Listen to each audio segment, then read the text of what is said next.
Crisis Averted podcast, produced by CJ Media Solutions. I'm your host, CJ Arlada. In this episode, I speak with Ngoc Thach, Director of Public Relations at My Place Hotels of America. During our conversation, Ngoc provides her input on how businesses can work with associations and community leaders during crises, and shares her thoughts on how a business can stay true to its brand when running an initiative designed to support people in need during a crisis. Feel free to send me your feedback at cj@cjmediasolutionsllc.com. Ngoc can be reached at ngoc.thach@myplacehotels.com. Thanks for listening. So Ngoc, thanks for joining me today. I really appreciate it and looking forward to the conversation. Thank you, CJ. It's great to be here with you. Congratulations on the new podcast. I'm a new fan. Thank you so much. I appreciate your support. So let's first talk about you. You're the Director of Public Relations at My Place Hotels. How did you end up there? Were you always in PR? Oh, man. So like you, CJ, I'm only 30 and I'm actually a journalist at heart. I first fell in love with journalism in high school, became editor-in-chief of the little newspaper there, went on to receive the Al Newhart Award, which is a full ride scholarship to our state university here in South Dakota. Al Newhart really instilled kind of the curiosity factor in me and the drive to get information right and to relay it to the public in the most simplest form. So Al was actually a founder of USA Today, and he also founded the Freedom Forum, but he was born in Eureka, South Dakota, a very small town not far from where I am today, and went on to work at the Volant newspaper, which was an independent newspaper at the university, and same newspaper that I went on to edit. After school, though, I had majored in international relations. I really saw myself going right into journalism and going into the newsroom, but everything was changing so much. So I actually fell in love with my first job and became a manager of a restaurant for about 3 years. That's where I learned all of the people work that I do today. It was a master class in small business, essentially.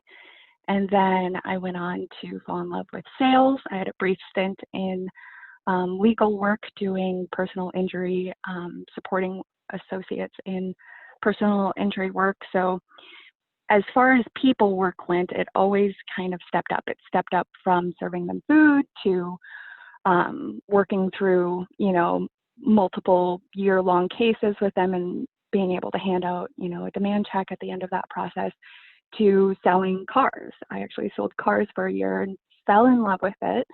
And it really taught me how to help people win, basically. And it ingrained within me a dedication to serving people, even in the least expected places, like the service department at a car dealership, and helping them through a choice that would affect future life decisions. So being able to help people rapidly through big decisions like that really helped me in sales, and to be able to quickly identify how I can help people and to get behind products that I really loved. So the next opportunity that I had after car sales was working with My Place and traveling from North Dakota to Texas, staying in a My Place hotel mostly every other week, and doing contract work, contracting businesses to stay at My Place hotels and to take advantage of the extended stay amenities that we had. So that's how I got to know the product very intimately. Now, the opportunity that I had to really marry all of those experiences came up 10 months after I started with My Place. And so in June of 2016, I got to serve as Director of Public Relations for the company. I started at 20 hotels, and by then I think we were just opening our 26th in Texas, and now we're at 55. Wow. So what should listeners know about the company? My Place Hotels was started by one of the same founders that started Super 8 back in 1974. So the world's first Super 8 was built right here in Aberdeen, South Dakota. Um, it quickly grew over 20 years to over 1,000 properties, and then was sold to HFS, and which became Sendit. And now, of course, it's a Wyndham brand. But I think the story is really important to lead with, because it tells a familiar story of how my place is able to do that in today's world. 2014 was when the franchise system was launched. I started in 2015 with the 20 properties by then already. So being able to see that amount of growth before I even entered the system was really amazing. But then to see it double so quickly has been equally as amazing. It feels like we're making history, but we're able to approach it with such humility, coming from a place that's 70 miles from the interstate, and has 2 flights into town each day and 2 flights out. So obviously the COVID-19 crisis has hit the hospitality industry hard. We were talking about this before I hit the record button. So how has My Place Hotels been assisting hotel owners throughout this crisis? Right. So from the beginning, I remember it so well. We Before the pandemic was declared on March 11th, up until that point, my team had already planned as many events as we completed all of last year. So we were, on a very hot track to continue traveling, continue meeting with our owners and supporting them directly through all of these events that they're doing at, the local property. Of course, the next day on March 12th, almost everything changed. We canceled the Big Sky basketball championship tournament had been canceled that week. But the amazing thing that I realized was that just prior to that, a couple of weeks, we had our owner summit in Palm Springs, California, at Ron and Sharon Rivett's home, and had amazing discussions. We're able to get on the same page as all of our owners and franchisees that we've had over the years, and really fine-tune that line of communication and expectations, and really shared such an optimistic outlook. That optimistic outlook continued, and failure was really never an option for us. So everything that we were putting into external communications, external support to our owners and operators became the top priority. So almost everything was funneled, directly to the property to provide them with all of our manpower here at the corporate office. So we had a roundtable every single morning.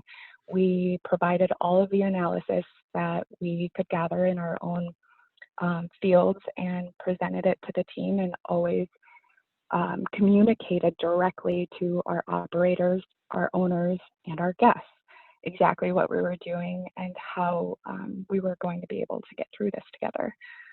What we've seen is that My Place is actually doing really well with everything considered. Most properties, by and large, are gaining market share. Unfortunately, while so many brands have announced closures, I believe Marriott was the latest this week to announce 25% of their hotels shuttered. None of our hotels have closed. Like I said, it really wasn't an option. So being able to focus and tune in on what the existing demand was in all of these markets, and how we were going to be able to grow that over time. We're here to support owners and operators at the end of the day. So the best way to do that was to make sure that they stayed in business and that they could get back to regular hours sooner than later. And of course, the proactive work that you guys were doing was such key to success. You want to be on top of that messaging, especially during a crisis. But you guys wanted to do a little bit more, right? To provide financial support to first responders across the country.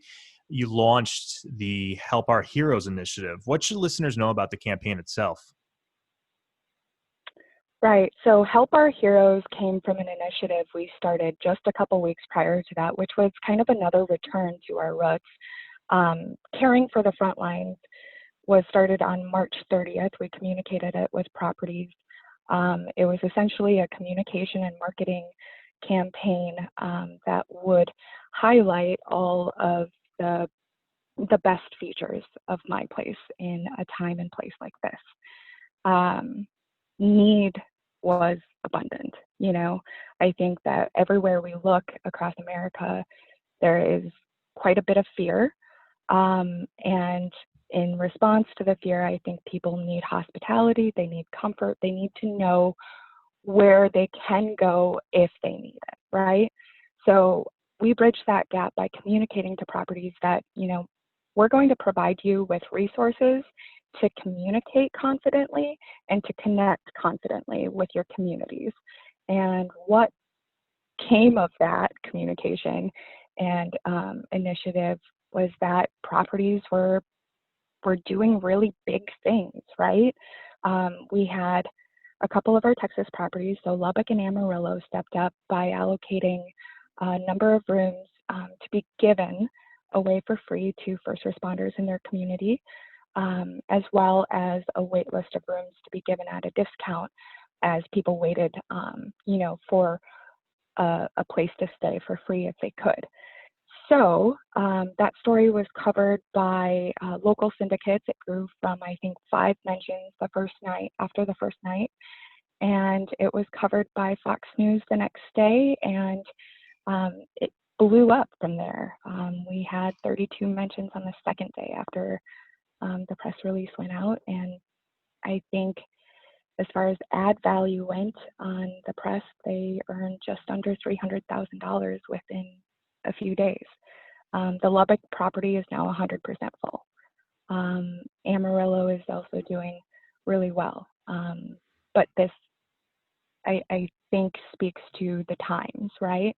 If you're with a brand that allows you to do what you can for your community and considers what it is that you need in order to get those messages out and supports that, the results of this effort have really pronounced that. So since then, we have launched our Help Our Heroes campaign, which is brand-wide and supports every single community.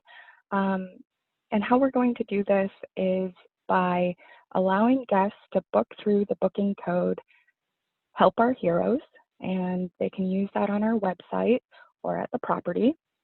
And so long as they book a stay before May 31st, and that stay can be between now and December 1st.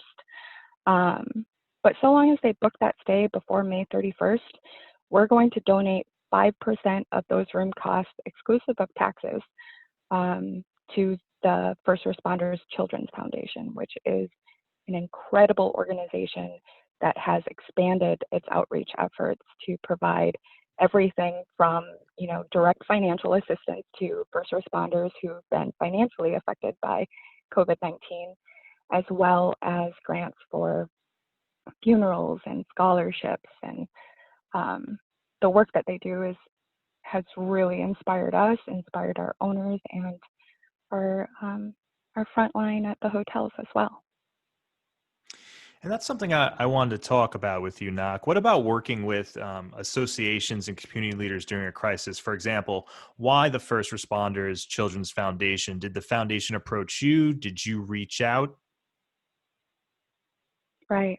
So this goes back to need, right? If we are so dedicated to serving people and to giving them the best product that we believe they can have, it comes from a place of genuine, I want you to know about this, and this is what we can do to help. So need in the communities right now has definitely been with the frontline workers. You think about the only people who are able to travel to work right now, they're by and large essential workers. As far as the frontline workers, the first responders and the medical personnel, emergency personnel go, many people are traveling, many people are out working, but pairing up with them and knowing that, hey, all of us can stay safe, all of us can stay secure, we have choices and options to stay at home and do this, but if you have to be out there and working, and if you don't feel safe about going home, here's an option. To expand that further, we found First Responders Children's Foundation to uphold all of our values in supporting first responders now and, the future of these communities, the future of their families, so the children. And we paired up with them right away. I think it was my first call, actually, and realizing what they did and the magnitude of what they were doing. They're releasing more grants here. I think they had released more grants on Monday, and they're looking to do $200 million. They've raised $5 million over the past 2 weeks alone, and every single dollar goes to first responders and their families. So there wasn't a better organization in our eyes to be able to donate to. But from the standpoint of affecting all of the communities, they reach every single, fire department and police department and hospital to be able to provide, communications and messaging and to make sure that people know that this money is available to them. Of course, many businesses right now are doing what they can to help their communities during these challenging times. How does a business ensure it's staying true to its brand when running an initiative designed to support people in need during a crisis? Does it go back to the values you were speaking about? Yeah, so first, like I said, we serve the owner and operator. As a brand here at my office, we directly serve those people. So making sure that they stay in business, that they're profitable, that they can endure this is and was top priority. We haven't lost sight of that at all. So that's why I think it's important to say that the campaign not only gives to first responders and helps them here and now and into the future, but it's going to help our properties as well, right? So the 5% that we're donating, at the end of this campaign isn't going to come from the properties directly. It's going to come from our offices. And, we're not going to further burden the properties at all, but I think that it was a win-win all the way around for us. So it was easy to initiate, and it came together very, very quickly because of that. Hmm. Now, how do you avoid looking like you're trying to take advantage of a crisis when launching an initiative in response to one, right? Are there any guidelines you follow to ensure a campaign doesn't rub people the wrong way? Right. So I would say listening, making sure that you're listening to sentiment, that you're able to understand what is being communicated out there. So if there's anyone with a larger platform than you or a larger soapbox, knowing that they're kind of priming audience members for, certain messaging. In this time, I think the hospitality industry has had an incredibly hard time communicating to consumers because we are so used to inspiring them to move, to travel, to get out there, to come visit us, to stay with us, right? Um, so it puts us in a very difficult position. And I think that by communicating directly to our properties and saying, look, it is really difficult to market and to communicate and to educate your communities right now on what you have, but we know that we can do it because the need is there, right? So really focusing on that need and that genuine spirit of helping, I think that goes a very long ways in ensuring that you're not being tone deaf, that you're not offending people, or coming up against their fears, which I think is where you would be, irritating people a little bit. Hmm. Now, just going back to the Help Our Heroes initiative, what are the steps My Place is taking to promote the campaign? Which marketing channels are you using primarily for the initiative? Is there anything you're doing differently for this? We are, I would say, grassroots is going to be an emphasis for all communicators. making sure that you start with your community, right? So our community exists on Facebook. We have just under 300,000 followers there.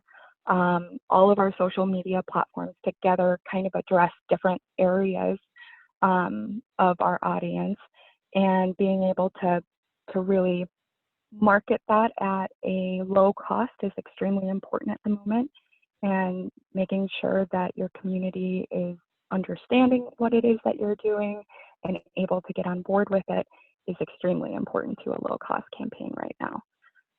And we've been able to do that. We've been able to run a press and consumer marketing campaign that is getting the word out to people. And then, of course, making sure internally that everyone knows how the program is run and the value that this creates. That's extremely important. So all of social media for low cost. We've been doing a lot of internal email and emails to our guests, and making sure that the information's readily available and out there.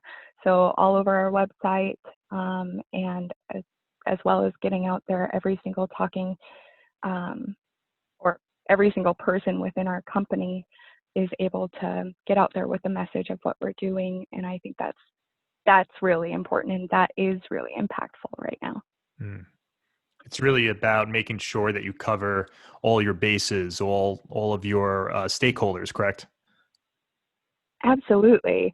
I think the way that we were able to communicate with our stakeholders, our operators first, and I mean, over a period of weeks, really talking about this need that's out there and how do we want to address it? How can different properties address it? And then creating a way for them to go and, be direct with their community and different accounts, I think was really important, right? But then, on the consumer marketing end of it, being able to use every single platform that we have to schedule and vary those messages over time is really all that we have today. Ngoc, from a communication standpoint, any final thoughts on how businesses can assist their communities during a crisis? Genuinely look for ways to help, right? I think right now people are I would say they're still very uncertain about the future. And I think there is a great deal of need out there, and with need comes opportunity to fill those needs. So always be listening to your community, know who that community is, and know how to support it so that they can also support you. I think for local businesses, there are so many opportunities to partner, to become stronger, to complement another service out there perhaps. And I think that this period will yield many innovators, many people who are just not afraid to do the simple things, right? I think this is not a time for some of us who are prone to analysis or prone to paralysis by analysis. I think sometimes that we can listen too much, scan too much, and not ever do anything about what we see in front of us, and the moment passes. So if you're able to, always be in tune with your own community, what you need them to know about what you're doing, and how you can support each other. That's going to be the biggest piece in this.